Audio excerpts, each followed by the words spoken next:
ஏம்மா, காலையில வரமாட்டேன், கல்யாணத்துக்கு தான் வருவேன்னு சொன்னேன். தானு வந்து நிக்கிற நலங்கு வைக்கணும்னு. ஏண்டி, அப்ப ஒரு பேரனை வச்சிருக்கேன், நான் வந்து செய்யாம என் பையனுக்கு வேற யாரு செய்வா? உங்க பேரனுக்கு நீங்களே நலங்கு வச்சு எல்லாம் பண்ணுங்க. யாரு வேண்டான்னு அப்ப பாத்தீங்களா மாப்பிள்ள, உங்களை அதிகாரம் பண்ணி அடக்கிற மாதிரி என்ன அடக்கணும்னு நினைக்கிறா? அடியே, நீ 8 அடி பாஞ்சா நான் 16 அடி பாய வேண்டியே. 2 பேரும் பாயிரத்துல தான் இருப்பாங்க. 2 பேருமே புருஷனுக்கு மரியாதை கொடுக்க மாட்டாங்க. சி. அடே பேராண்டியே, என்னடா வந்ததுல இருந்து என்னத்தான் போன்ல பாக்குறானே தெரிய மாட்டேங்குது. அவருக்கு அப்படி சொன்னா புரியாது. சாமி. அம்மா சொல்லுங்கம்மா. ஆச்சி ஏதோ பேசிட்டு இருக்காங்க, நீ பாட்டுக்கு கீழே குமிஞ்சுக்கிட்டு என்ன வேலை பார்த்துக்கிட்டு இருக்க? இல்லம்மா, சும்மாதான். அடியே, கல்யாண மாப்பிள்ளடி, ஏன்டி இப்படி போட்டு உழுக்கிறவ? ஐயே, ஏன் கத்துல பையன் நடுங்கி போய் தான் நிக்கிறான் போ. அம்மா, சின்ன வயசுல அடிச்சு உதச்சு வளர்த்தாதான் பிள்ளைங்க ஒழுங்கா வளரும். நம்ம பாட்டுக்கு செல்லம் கொடுத்து வளர்த்தோன்னு வையி, நாளை பின்ன தலையில மிளகா தான் அரைச்சிட்டு போவுங்க. இப்படியே பேசிக்கிட்டு கடை. எப்படிதான் மாப்பிள்ளை இப்ப கூட குடும்பம் நடத்துறீங்கன்னு தெரியல. என்னோட மாமா எப்படி உங்க கூட குடும்பம் நடத்துறாரோ அப்படிதாங்க அத்தை. மாப்பிள்ள. ஐயோ அத்தை, சும்மா சோக்கு சும்மா ஒரு ஜாலி. எம்மாடி, இப்படியே பேசிக்கிட்டு இருந்தா முடிஞ்சிரு சோழி. அம்மா, நீ வந்த சோழிய பாரம்மா. பேராண்டி, நீ உக்காரியா நலங்கு வைக்க. நம்ம ஊர்ல அம்புட்டு பிள்ளைங்க இருக்குது, அதுல ஒரு பிள்ளைய நம்ம பார்த்து கல்யாணம் பண்ணி வச்சிருப்போம். அதை விட்டு காதல் கல்யாணம் தான் நான் பண்ணுவேன்னு என் பேரன் குறிக்கோளா இருந்துட்டாப்படி. ஆச்சி, ஏற்கனவே வெந்து நொந்து நூடுல்ஸ் ஆகி போயிருக்கேன். நீ வேற எரியத்தில எண்ணெயை ஊற்றி விட்டுறாத. அம்மாவை நான் வேற கம்பல் பண்ணி இந்த கல்யாணத்துக்கு சம்மதிக்க வைக்கிறதுக்கு அவ்வளோ பண்ணியிருக்கேன். கம்மனு இரு, வந்த வேலையை மட்டும் முடிச்சிட்டு போயிரு.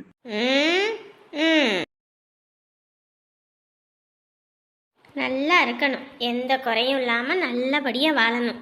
அவ்வளவுதானே, எல்லாம் முடிஞ்சு தானே? இப்ப நான் எந்திரிக்கலாம் தானே? இருடா, என்ன அவசரம்? உங்க ஆத்தா அப்பா எல்லாம் இருக்காக, அவங்க எல்லாம் வைக்கணும். என்ன எங்க போற? எங்கேயும் போலம்மா. அழகுதான் வச்சுக்கிட்டு இருக்கோன்னு தெரியுதுல்ல, அப்புறம் எங்க பறந்துகிட்டு இருக்க? இங்காரு, எதுக்கு சும்மா திட்டிக்கிட்டு இருக்க? விடு, சின்ன பிள்ளைங்க அப்படித்தான் இருப்பாங்க. இந்நேரத்துக்கு கல்யாணம் கட்டி இருந்தா, நான் சொன்ன நேரத்துல கட்டியிருந்தா இன்னைக்கு ஒரு பிள்ளைக்கு தகப்பனா இருப்பான். சின்ன குழந்தையாமா. பால் புட்டியில வேணா பாலை ஊத்திட்டு வந்து குடிக்கட்டும். சரி, விடுங்க. ஓஹோ, அதுக்குதான் காலையில வந்தாலோ? ஆமாக்கா, காலையில வந்துட்டு இப்படின்னு சொன்னோன்னே எனக்கு உயிரே இல்லை. ஏற்கனவே அந்த குடும்பத்தால படாத பாடு இல்லை. நாங்க மறுபடியும் இப்போ என் பிள்ளைய கூட்டிட்டு போய் அங்கே விட்டு வந்திருக்கேன். இந்த நேரத்துல இந்த பையனுக்கு என் பொண்ணை கட்டி வைன்னு வந்து கேட்கறாங்களே, எந்த மூஞ்ச வச்சுக்கிட்டு கேட்கறாங்க பாருங்க. நல்லவனா இருந்தா கூட பரவாயில்ல, சரியான போதைக்காரன், எங்கெங்கயோ விழுந்து கிடக்குறான். இவங்களோட சித்தப்பா அவரே வந்து வீட்டுல வந்து சொல்லுவாரு, பெத்த தகப்பன் செத்து போயிட்டா, அப்படி வீட்டுல கொஞ்சம் பொறுப்போட இருப்பான்னு பார்த்தா குடிச்சுக்கிட்டு அங்கங்க விழுந்து கிடக்குறான். இவனை நம்பி நம்ம பிள்ளை போயிருக்காளே அப்படின்னு சொல்லிட்டு அந்த பேச்சு. ஐயோ சாமி, தினந்தோறும் எனக்கு எவ்வளோ சித்திரவதை தெரியுமாக்கா. அந்த மனுஷன் குடிச்சிட்டு வந்தா பிள்ளைய ஒழுங்க வளர்க்க முடியாம இப்ப பிள்ளைய கொண்டு போய் அங்க விட்டுருக்கோன்னு அந்த மனுஷன் திட்டுறாரு. இல்ல நம்ம கொஞ்சம் அக்கடான அவங்க வீட்டுக்கு போலான்னு பார்த்தா அவங்களுக்கு பிள்ளைக்கு வேற ஊர்ல மாப்பிள்ளையே இல்லையா, இந்த குடியாருந்தா மாப்பிள்ளையான்னு எங்கெங்கெல்லாம் நான் ஏச்சும் பேச்சு வாங்குறேன் தெரியுமாக்கா. நிம்மதியே இல்லை. அடுத்த வீட்டுல போய் வயசுக்கு வந்த பிள்ளை போய் உக்காந்துருக்கா. அது எம்பிட்டு வயிற்றுச்சல், உங்களுக்கு தெரியாதாக்கா? என்ன சொல்றதுன்னு தெரியல. இந்த காலத்து பயலுங்க ஏன்னா இப்படி குடின்னு உடம்பையும் கெடுத்துக்கிட்டு குடும்ப நிம்மதியும் கெடுக்கிறாங்களோ. இப்போ அவ சொல்றா என்னன்னா, நான் பையனை வந்து கல்யாணம் பண்ணி வச்சுட்டேன்னா அவன் பொறுப்போட இருப்பான், ஒரு வேலை வெட்டி பார்ப்பான், உங்க பொண்ணு வந்து திருத்திடும் அப்படின்றா. இத்தனை வருஷம் நீ வளர்த்தே திருந்தாதவன் இதுக்கப்புறம் தான் ஒரு பொண்டாட்டி வந்தவே திருந்த போறானா? சொல்லுக்கா, இத்தனை வருஷம் நீ வளர்த்ததானே, நீ அடிச்சு வச்சு ஒழுங்கா வளர்த்திருந்தா இன்னைக்கு அவன் வச்சு கேட்பான்ல. இன்னொரு பிள்ளைய கல்யாணம் பண்ணி வச்சு அந்த பிள்ளைய உன திருத்துறதுக்கு தான் வாழ்க்கையை இழந்து இதுக்கு தான் நாங்க பிள்ளை பெற்று விட்டுருக்கோமா. ஏற்கனவே ஒரு குடியார கட்டிக்கிட்டு நான் படுற அல்லோல் படாதுன்னு என் புள்ள வேற அதே அல்லோல் படணுமாக்கா. நான் யாருக்குன்னு சப்போர்ட் பண்ணி பேசுறதுன்னு தெரியல. அவளும் பாவம், புருஷன் இறந்ததுலேருந்து நொடுங்கி போயிட்டா. முதல்ல இருந்து அந்த இதெல்லாம் திமிரு அகம்பாவம் அதெல்லாம் எதுவுமே இல்லை. பார்த்தா கூட இப்போல்லாம் சிரித்து பேசுவா. ஒரு காலத்தில் நம்ம அந்த வீட்டு பக்கம் போனோம்னா கூட என்னமோ அவள் வீட்டு வாசலில் நம்ம வந்துட்டோம்னா கூட அந்த அளவுக்கு பேச்சு பேசுவா. ஏண்டி உங்களுக்கு வாசலே இல்லையாடி, என் வீட்டு வாசல் ஏண்டி நடக்கிறீங்க வைக்கிறீங்கன்னு. இன்னைக்கு அத்தனையும் அடங்கி போய் கிடக்கிறா. இவன் தான் ஆத்தாளுக்கு எல்லாமே இருந்து எல்லாம் பார்க்கணும் வைக்கணும். ஆனால் அந்த பையன் ரொம்ப மோசம். குடிச்சுப்புட்டு அங்கே விழுந்து கிடந்து இங்கே விழுந்து கிடந்து இந்நேரத்துக்கு அந்த மனுஷன் மட்டும் உயிரோடந்து இதெல்லாம் பார்த்தாருனாலே வாழும்போதே செத்து செத்து தான் பிழைக்கணும். பிள்ளைங்களை எதுக்கு பெற்று வளர்க்குறது பெற்றவங்க? கடைசி காலத்தில் நம்மளை பார்ப்பாங்க வைக்கணும். இவங்க குடிச்சிட்டு கிடக்கிறத பார்க்கறதுக்கு நம்மளாம் பெற்று வளர்க்குறது. எப்படியோ என் வீட்டில் பிறந்த தருதலை இப்போ தான் கொஞ்சம் பொறுப்பாக அவங்க அப்பாவோட வேலை வெட்டிக்கு போகுது வருது. இல்லைன்னா அதுவும் இப்படி தான் குடிச்சிக்கிட்டு ஆடும். அதுவும் அன்னைக்கு அந்த சாவுக்கு போனான்ல, அவங்க அப்பா இறந்ததை பார்த்தான்ல, அதுலேருந்து அவங்க அப்பாவோட வேலைக்கு போய்கிட்டு இருக்கான். புளிய பார்த்து பூனை சூடுபட்ட கதை தான் இருக்கா. அவனை பார்த்து இவன் திரும்பி இருக்கான். ஆனா அந்த படுபாவி அப்படியே தெரியணும்.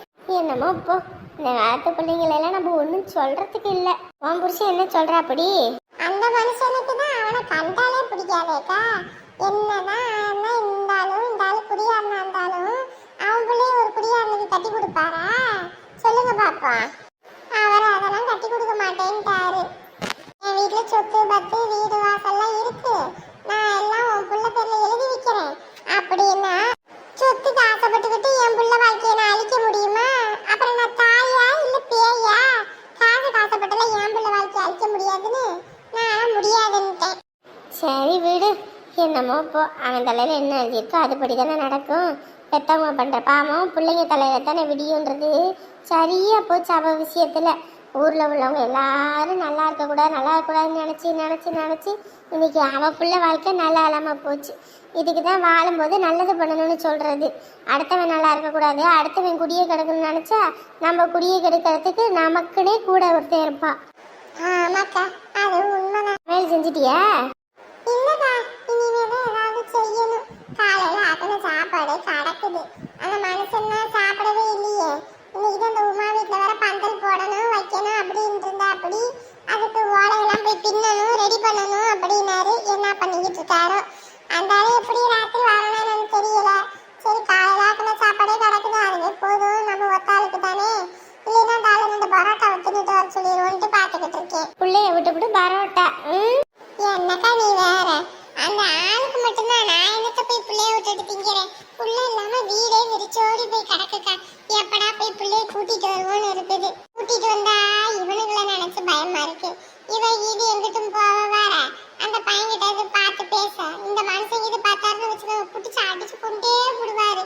அந்த பயத்தினாலதான் பிள்ளைய அங்கேயே வச்சு வளர்க்கறது. பிள்ளைங்க இருந்தாலும் பிரச்சனை, பிள்ளைங்க இல்லைனாலும் பிரச்சனை தான். போ ஏக்கா நீங்க வேற, புள்ள இல்லைன்னா கூட பிள்ளைங்க இல்லை நம்மளை பார்க்க நாதி இல்லைன்ட்டு இருந்துட்டு போயிடலாம். ஆனா பிள்ளைங்க இருந்துச்சுங்கன்னா அது ஒவ்வொரு நம்பரும் எந்தெந்த நேரத்துல எங்கிட்டு போய் பிரச்சனை இழுத்துட்டு வருங்கன்னு பக்கன்னு பயத்திலேயே கிடக்கிறதா இருக்கு. ஏண்டி உன் அத்தைக்காரி எங்க வீட்டுல ஆளையே காணோம்? தெரியல, சித்தி வீட்டுக்கு போறேன்ட்டு போனாங்க. அவன் மருமவளே இங்க இருக்கா, அவ எங்க போயிருக்கான்னு தெரியலையே. ஏன் அவங்களையும் எப்படி விளாசிக்கிற? இல்லடியே, நான் வேற முதல்ல சத்தம் போட்டுவிட்டேன். அத்தான் உங்க அண்ணன் இது வரும்போது அவ எதுவும் சொல்லிவிட்டான்னு வையி, அப்புறம் என்னை திட்டி போடுவான். அதான். அவங்கள ஏமா நீ திட்டின? அவங்க என்ன பண்ணாங்க? நீ வந்தம்மா சோத்தை ஆக்கி போட்டாங்களா, கம்முன்னு தின்னம்மா அப்படியே ஒதுங்கி மூளையில கிடக்கணும். அதை விட்டுவிட்டு முந்திக்கிட்டு நான் தான் முந்திரி கொட்டேன்னு சொல்லிக்கிட்டு முந்திக்கிட்டு போய் அதை பண்ணுறேன் இதை பண்ணுறேன்னு பண்ணி இப்போ தேங்காய் அழுகி போச்சு. இல்லை எம்பிட்டு வருத்தமாக இருக்குது நமக்கு. ஏமா அதுக்கு இதுக்கு என்னமா சம்மந்தம் இருக்குது? ஏண்டி இப்போ புள்ள இல்லாதபடி இதை அதை இதுன்னு செஞ்சு நாளை பின்ன உனக்கு குழந்தை இல்லாமல் போச்சுன்னா அது எம்பிட்டு வருத்தம். அதுக்குன்னு அவங்கள திட்டினா மட்டும் என்ன ஆக போகுது? ஏதோ வயசானவங்க ஆசையில் ஏதோ செஞ்சுட்டாங்க, விடு. ஏன் எதுலேயும் ஒதுங்கி நிற்க தெரியாதா? ஏன் எனக்கெல்லாம் வந்துட்டு முந்திக்கிட்டு போய் எல்லாம் பண்ண வைக்க தெரியாதா? எதுக்கு உங்கள் அன்னிக்காரியை விட்டு நான் எல்லாம் செய்ய வைக்கிறேன்? ஏன்னா நாங்களாம் செய்யக்கூடாது. செஞ்சு நாளை பின்ன வாழ போகிற புள்ள ஏதோ ஒன்று கிடக்க ஒன்று ஆகி போச்சுன்னா என்ன பண்ணுறது தான் நாளை ஒதுங்கி நிற்கிறது. இவளுக்கெல்லாம் என்ன ஒதுங்கி நிற்கிறதுக்கு என்னன்னு கேட்குறேன். முந்திக்கிட்டு வார அப்போத்தான் அதான் பிடிச்சி போட்டு விட்டேன். ஏம்மா எப்பம்மா சாப்பாடாக்கி முடிப்பாங்க? எவ்வளோ நேரம் பண்ணிக்கிட்டு இருக்காங்க? அது ஏன்னா 8 மணிக்கு 9 மணிக்கு தாண்டி நலங்க வைக்கணுமாம்மா. இவளுக்கு பண்ணுற கூத்து அதனால தான் நான் எதுவும் சொல்லலை. ஏதாவது வாயை திறந்தேன்னா அப்புறம் உங்கள் அண்ணங்கிறத என்கிட்டே சண்டைக்கு வரிஞ்சு கட்டிக்கிட்டு வருவான். எதுக்கு நம்ம வாயை கொடுத்துருந்தா அமைதியாக இருக்கேன். அவங்க வீட்ல எல்லாம் அவங்க ஆச்சி ஊர்லேருந்து வந்து நலங்கே வச்சுட்டாங்களாமாம்மா. ஃபோன் பண்ணிகிட்டே இருந்தார், ஃபோட்டோலாம் அனுப்பி விட்டாரு. சாப்பாடு எதுவும் எடுத்துகிட்டு வரட்டுமான்னு கேட்டார். வேண்டாம், எங்கள் வீட்டில் இங்கே நலங்கு வைக்கிறாங்கன்னு சொல்லிட்டேன். அவங்க பரவாயில்ல, நம்ம வீட்டில் தான் எதுக்கு விடியுது? ஆளாளுக்கு ஏன் செய்யணும் எதுக்கு செய்யணும்னுடி. நீ போய் புத்தியாக பொழைச்சிக்க சரியா? கல்யாணத்துக்கு அப்புறம் அம்மா வீடு அண்ணன் வீடுன்ட்டுலாம் வந்துடாத. இவங்கெல்லாம் உன்னை பார்க்க மாட்டாங்க. நான் உயிரோட குத்துக்கல்லாக இருக்கும்போதே உன்னை ஒரு நாயும் பார்க்க மாட்டேங்குது. இன்னும் நானும் இல்லைன்னா உன்னை ஏன் பார்ப்பான்? புத்தியாக பொழைச்சிக்க. போனதோட மாப்பிள்ளைய கைக்குள்ளே போட்டு வச்சுக்க. அவள் ஆத்தாக்காரி அது இதுன்னு சண்டை வம்புன்னு பண்ணிக்கிட்டு தான் இருப்பா. ஆனால் நீ தான் சூதானமாக பொழைச்சிக்கணும். மாப்பிள்ளை என்னைக்கும் உன் சோப்பு பாக்கெட்டில் இருக்கணும். இருக்கிற மாமியாருங்க முக்கால்வாசி பேர் இப்படித்தான் இருக்காங்கய்யா. அவங்க பிள்ளைங்களுக்கு மட்டும் மருமகன் சோப்புக்குள்ளே இருக்கணும். ஆனால் இவங்க வீட்டுக்கு மருமவளுக்கு மட்டும் பையனுங்க பொண்டாட்டி பேச்ச கேட்கக்கூடாது. என்ன ஒரு நியாயம். அண்ணிமா அண்ணி. என்ன சின்ன பொண்ணு, என்ன பண்ணிக்கிட்டு இருக்க? இல்லை, டிவியில் என்ன ஓடுதுன்னு பார்க்க வந்தேன். அது என்னம்மா நாடகம் ஓடிக்கிட்டு இருக்கு? ஒன்றும் நல்லா இல்லை. சோறு குழம்பெல்லாம் ஆக்கியாச்சா? உள்ள வேற பசின்றா. இந்த அவ்வளோதான் அத்தை, பாயசத்தை காய்ச்சிக்கிட்டு இருக்காங்க. பாயசம் காய்ச்சி முடிச்சோனையும் இந்த கேசரி கிண்டணும். அது கிண்டியாச்சுன்னா வேலை முடிஞ்சுது. அதெல்லாம் காலையில் நேரத்தில் பண்ணி எல்லாரும் ஒன்றா உட்காந்து சாப்பிட்டா நல்லா இருக்கும். சாயங்காலம் நேரத்தில் நலங்கு வைக்கிறேன்னு இம்புட்டியும் பண்ணிக்கிட்டு இருக்கணுமா? இப்போ வேண்டான்னு சொல்லுவீங்க. அதுக்கப்புறம் என் பிள்ளைக்கு நான் கல்யாணம் பண்ண போகிறேன், இந்த நேரத்தில் ஒரு பாயசம் வச்சு கொடுத்தீங்களா, ஒரு கேசரி ஆக்கி கொடுத்தீங்களா, ஏன் வடை சுட்டிங்களா, அப்படி இப்படின்னு கேட்பீங்க. அப்புறம் என்ன பண்ணுறது? மருமகளை எங்கள் கடமையை நாங்கள் செய்யணும்ல, அதான் செஞ்சுக்கிட்டு இருக்கோம். எங்கள் சம்மந்தி வீட்டில எல்லாம் மாப்பிள்ளைக்கு நலங்கே வச்சுட்டாங்களாம். அவங்க வீட்டில் கை வேலைக்கு ஆள் இருக்கு, சமையலுக்கு ஆள் இருக்கு. இங்கே என்ன ஆளா இருக்கு? வீட்டில் இருக்கவங்களும் நினச்சிருந்தா இந்நேரத்துக்கு வேலையை முடிச்சிருக்கலாம். ஆனால் எங்கே நினைக்கிறாங்க? உக்காந்த இடத்துல எல்லாம் வரணும் நீட்டணும்னு நினச்சா அப்புறம் என்ன பண்ண முடியும்? அம்மா இவகிட்ட எல்லாம் வாயே கொடுக்க முடியாதம்மா. வாயை கொடுத்தோம்னா புண்ணாய்கிட்டு தான் போகணும். அம்மா என்னம்மா பண்ற? படுபாவி பையன் வந்துட்டானா? அப்பாவுக்கு சாமி கும்பிட்டியா? அப்பாவுக்கு என்ன ஒன்றும் எடுத்து வைக்கல, எதுவும் செய்யலையா? இங்க வருமா, காக்காய்க்கு சோறு வைக்கணுமாமா, அதெல்லாம் சொல்லி இருக்காங்க சரியா? அதெல்லாம் செஞ்சிரு. சரிப்பா, நான் செஞ்சிடுறேன். நான் செய்யறதுக்கு தானே இங்க இருக்கேன், செஞ்சிடுறேன். அப்புறம் ஐயர்கிட்ட கேட்டேன் காரியம் பண்றதுக்கு, அதுக்கு 5000 பக்கம் செலவாகும்னு சொன்னாரு. சரிப்பா, ஒரு காரியம் இல்லையா, 2 காரியம் பண்ணி ஆகணும். 2 எம்புட்டுன்னு கேட்டு சொல்லிடு. 2 காரியமாமா? யாருக்கு? யாருக்கா? உனக்கு தான்டா. ஏம்மா என்னதுமா? வெளியே கிடக்குற விளக்க மாத்த உள்ள வச்சுக்கிட்டு இருக்கு. வெளியே வச்சு பழக்க முடியாதுல்ல, அதான் உள்ள வச்சு பழக்கணும்னு எடுத்துட்டு வந்திருக்கேன். என்னம்மா சொல்ற? ஏண்டா குடிகார பயல, குடிச்சுப்புட்டு நீ ரோடா உளுந்து கிடப்ப. இதுவே நீ குடிக்கிறதுக்கும் உங்க அப்பன் பேரை சொல்லிக்கிட்டு அதை பண்ற இதை பண்ற நீ வாங்கிட்டு போவ. ஒரு நாள் 2 நாள்னா பரவாயில்ல, தினந்தோறும் உனக்கு இதே அக்க போறா? அந்த மனுஷன் கஷ்டப்பட்டு சம்பாரிச்சதெல்லாம் நீ குடிச்சு அழிப்ப, அதை பார்த்துக்கிட்டு நான் இருப்பேன் நினைச்சியா? தொட்ட பக்கட்ட இன்னைக்கு அடிக்கிற அடியில நீ இனிமே காலத்துக்கு எந்திரிக்க கூடாதுடா. ஐயோம்மா, பெத்த தகப்பன் செத்து 1 வாரம் கூட முழுசா முடியல. நீ அந்த ஆளுக்கு காரியம் பண்றதுக்கு நீ ஆளு சேர்க்கிறிய ஆளு? அந்த மனுஷன் பிள்ளையா பிறந்து அந்த மனுஷன் பேர நீ வாங்க மாட்டடா பொறுக்கி பயல. குடிக்கிறதுக்கு காசு கேக்குதா? குடிக்கிறதுக்கு காசு அப்ப அடிக்காம விட்டுட்டேன்டா. அடியாத பிள்ளை படியாதுன்னு சரியா போச்சு. இவரு அடிக்காத, விட்டுருமா, விட்டு அடிக்காத சொல்லிட்டேன். அப்புறம் உனக்கு நல்லதுக்கு இல்ல. உங்க அப்பா அடிக்கும் போதெல்லாம் நான் வாயை மூடிக்கிட்டு இருங்க, வாயை மூடிட்டு இருங்கன்னு சொன்னதுக்கு நல்லா விளைஞ்சு வந்து நிக்கிறல்ல. வலிக்குதுமா, விட்டுமா, அடிக்காதமா, வலிக்குது. இங்க பாரு, உனக்கு நல்லதுக்குள்ள சொல்லிட்டேன். தொடப்பக்கட்ட நாயே, உனக்கு எம்பிட்டு திமுரு? குடிச்சிட்டு ஆடுவேன், நான் கம்மன் இருக்கணும். பொண்ணு குட்டி கேட்டா கூட உனக்கு எவனு தரமாட்டேன்றான்டா. அந்த அளவுக்கு என்னை கேவலப்படுத்தணும்னு நீ வளர்ந்து நிற்கும் போது உன்னை பார்த்துட்டு சும்மா இருக்கிறதா? ஐயோ அம்மா, நீ குடிக்கலமா, விட்டுமா அம்மா, விட்டுமா, வலிக்குதுமா. அந்த ஐயர்கிட்ட போய் சொல்லு, 2 காரியம் பண்ணணும், 2 காரியத்துக்கு சேர்த்து எம்பிட்டு நாளும் எங்க அம்மா தருதுன்னு சொல்லு. அப்பனோட சேர்த்து உனக்கு காரியம் பண்ணி போறேன் நானு. சாப்பிட்றி, உனக்கு தான் போட்டு வச்சிருக்கேன், சாப்பிடு. ஏக்கா வெளியே உள்ளவங்களுக்குலாம் என்ன பரிமாறாம நான் எப்படி சாப்பிட்றது? ஏய் எல்லாத்துலேயும் கொஞ்சம் கொஞ்சம் வச்சிருக்கேன், டேஸ்ட் பார்த்து சொல்லி எப்படி இருக்கு என்னன்னு. நீ சமைக்கிறத நான் டேஸ்ட் வர பார்த்து சொல்லணுமா? என்னைய சொன்னால் கூட ஒரு நியாயம் சொல்லலாம், நல்லா இருக்குமா நல்லா இருக்காதோ டேஸ்ட் பண்ணி பார்த்துட்டு உப்பு காரம் இல்லைன்னா போடலாம் சேர்க்கலாம் வைக்கலான்னு. நீ சமைக்கிறதெல்லாம் குறையே சொல்ல முடியாது. நீ என்கிட்ட கேட்குற? பிள்ளைய வச்சிருக்க, இந்த மாதிரி சோறெல்லாம் செஞ்சோடனே உனக்கு சாப்பிடணும்னு ஆசையாக இருக்குமே தான் போட்டு கொடுத்தேன், சாப்பிடு. அவங்களுக்கெல்லாம் பரிமாறி நம்ம சாப்பிட்றதுக்குள்ளே இதெல்லாம் இருக்குமோ இருக்காதான்னு கூட தெரியாது. என்னக்கா நீ எல்லாம் முடிச்சிட்டியா இல்லை இன்னும் இருக்கா? இந்தா புளியெல்லாம் கரைச்சி வச்சிருக்கேன், ரசம் மட்டும் தாளிச்சு ஊத்துனா வேலை முடிஞ்சது. ஏக்கா நான் இப்போ வெளியே போனேன்ல, அப்போ அத்தை என்ன தெரியுமா சொல்லிக்கிட்டு இருக்காங்க, மாப்பிள்ளைய கைக்குள்ளே போட்டு வச்சுக்கணுமாமா, பிள்ளைக்கு இப்பயே சூஸ்திரம்லாம் சொல்லி கொடுத்துக்கிட்டு இருக்காங்க. அது சூஸ்திரம் இல்லடி, சூத்திரம். அது என்னமோ தரம், ஆனால் மொத்தத்தில் பிள்ளைக்கு இப்பயே சொல்லி கொடுக்குறாங்க. அந்த மாதிரி நம்ம வீட்டிலலாம் நமக்கு அப்படி சொல்லி கொடுத்தாங்கன்னா என்ன நடக்கும் வீட்டில்? வேற என்ன வெட்டு குத்துட்டேன். என் மாமியார் அந்த அளவுக்கு பண்றாங்க. என்னமோ போக்கா, நம்மளாம் ஒன்றும் சொல்கிறதுக்கு இல்லை. எப்படியெல்லாம் புள்ள வாழ்க்கையை கெடுக்கணுமோ அதுக்கெல்லாம் ட்ரைனிங் கொடுக்க ஆரம்பிச்சிட்டாங்க இப்பயே. நான்லாம் என் புருஷங்கிட்ட தனி கொடுத்துன போவான்னா விடவே மாட்டேங்கிறது. பெத்த தாயை பார்க்கணும், வயசான காலத்தில் அவளை விட்டுட்டு போகக்கூடாதுன்னு. இந்த மாதிரிலாம் ஒன்று இருந்துச்சுன்னு வைங்க, நீ உன் தாயை பார்த்தாலும் சரி உன் தாயை பார்க்கட்டும் சரி, நான் பாட்டுக்கு போகிறேன்னு கிளம்பி போயிடுவேன்.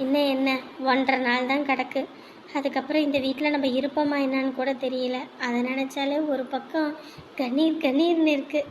இந்த வீட்டில் வாழ போகிற இந்த ஒரு நாள் 2 நாளையும் நிம்மதியாக இருக்கணும்னு தான் வந்தது. நீ தான் விட்டு அக்கறைப்பட்டுக்கிட்டு இருக்க, ஆனால் அதுகளுக்கு எந்த அக்கறையும் இல்லாமல் தான் இருக்கு.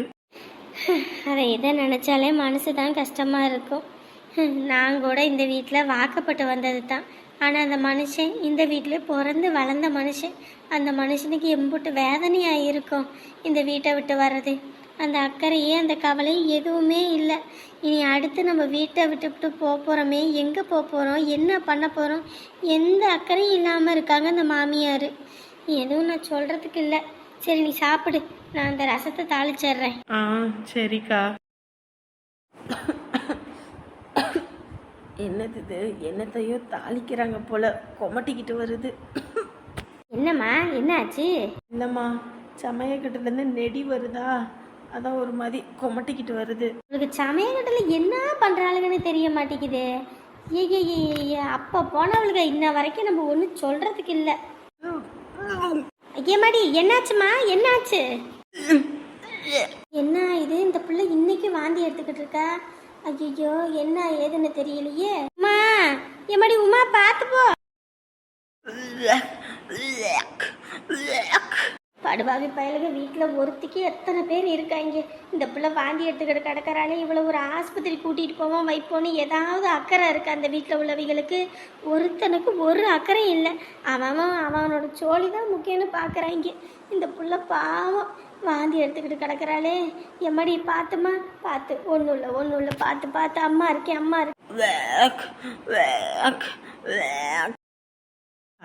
வெளியே யாரோ வாந்தி எடுக்கிற மாதிரி சத்தம் கேட்கல?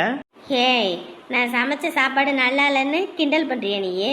ஏக்கோய், இந்த சாப்பாடெல்லாம் குறைச்சோன்னு வையி வயிற்றுக்கு சோறு கிடைக்காதுக்கா. நீ வேறக்கா, யாரோ வாந்தி எடுக்கிற மாதிரி இருக்குக்கா, சத்தம் கேட்குது. நம்ம வீட்டில் யாரடி வாந்தி எடுக்க போறா? உமா குரல் மாதிரி தான் கேட்குது. என்னன்னு தெரியலடி, நானும் பார்த்துக்கிட்டே இருக்கேன். ஊர்லேருந்து வந்ததுலேருந்து பார்க்குறேன் வாந்தி எடுத்துக்கிட்டே தான் இருக்கிறா. ஆஸ்பத்திரிக்கு போவோனாலும் வர மாட்டேங்கிறா. அந்த பையன் ஏதோ மாத்திரை வாங்கி கொடுத்தான், ஏதோ நேத்தெல்லாம் வாந்தி வரல, இப்போ மறுபடியும் வாந்தி எடுத்துக்கிட்டு கிடக்கிறாளே. சரி வா, என்னன்னு போய் பார்ப்போம். இந்த கேஸ் ஆஃப் பண்ணிட்டு வரேன். ஏதோ நான் சும்மா ஏதோ ஃபுட் பாய்சனாக இருந்துச்சுன்னா ஏதோ 1 நாள் 2 நாள் வாந்தி எடுப்பாங்க, அது சரியாக போயிடும். இவன் என்னடி வாரக்கணக்காக வாந்தி எடுத்துக்கிட்டு கிடக்கிறா? ஏக்கா, ஒருவேளை எதுவும் கல்யாணத்துக்கு முன்னாடி தப்பு தண்டா அந்த மாதிரி எதுவும்? ஏய் என்னடி வார்த்தை பேசிக்கிட்டு இருக்க? 1000 தான் இருந்தாலும் அவளை நான் வளர்த்துருக்கேன். என் வளர்ப்பு என்னைக்கும் தப்பாக போகாது. அந்த மாதிரியெல்லாம் உமா என்னைக்கும் பண்ண மாட்டா. ஏக்கா, எந்த புத்துல எந்த பாம்பு இருக்குன்னு யாருக்குக்கா தெரியும்? இங்கே பாரு சின்ன பொண்ணு, நீ எது சொன்னாலும் நான் கேட்டுக்குவேன். ஆனால் இந்த விஷயத்த மட்டும் நான் நம்பவும் மாட்டேன், கேட்கவும் மாட்டேன். யார் சொன்னாலும் அடித்து சொன்னால் கூட நான் நம்ப மாட்டேன். உமாவை பற்றி எனக்கு நல்லா தெரியும். அவள் நெருப்பு மாதிரி. எந்த ஆம்பளைக்கிட்டேயுமே போய் அப்படிலாம் தப்பாக பேசவும் மாட்டா, பழகவும் மாட்டா. இந்த பையன் தான் இவளையே சுற்றி சுற்றி வந்தான். அப்படி இருக்கும்போது எப்படி நீ அப்படி சொல்கிற? ஏதோ உடம்புக்கு சேரலை, ஏதோ சேராத சாப்பிட்டுக்கிட்டு இருக்கா, அதுதான் இப்படி வாந்தி எடுத்துக்கிட்டு கிடக்குறான், வேற ஒன்றும் இல்லை. ஏக்கா நானும் புள்ள பெற்று எனக்கும் இப்போ 1 வயசு தான் ஆகுது அவனுக்கு. அதுக்கு முன்னாடி வரைக்கும் நானும் இப்படித்தான் தொடர்ந்து வாந்தி எடுத்துக்கிட்டே இருந்தேன். என்ன தாளிக்கும் போது ஏதோ வாந்தி வரும், அதுக்கப்புறம் காலையில் எந்திரிச்சோன்னே வாந்தி வரும், தலை சுத்து, தலை மயக்கம் எல்லாம் இருக்கும். நமக்கு எல்லாம் இருந்த மாதிரியே இவளுக்கும் இருக்கே, அதான் கேட்டேன். இங்கே வரு, அந்த மாதிரி பேச்செல்லாம் பேசாத. என்கிட்ட சொன்னதோட நிறுத்திக்க. அத்தை காதில் இது விழுந்துச்சு, என் பிள்ளைய பற்றி தப்பாக பேசுறியான்னு சொல்லி அதுக்கப்புறம் உன்னை வீட்டு பக்கமே விட மாட்டாங்க. சரியா? கம்முனு வா.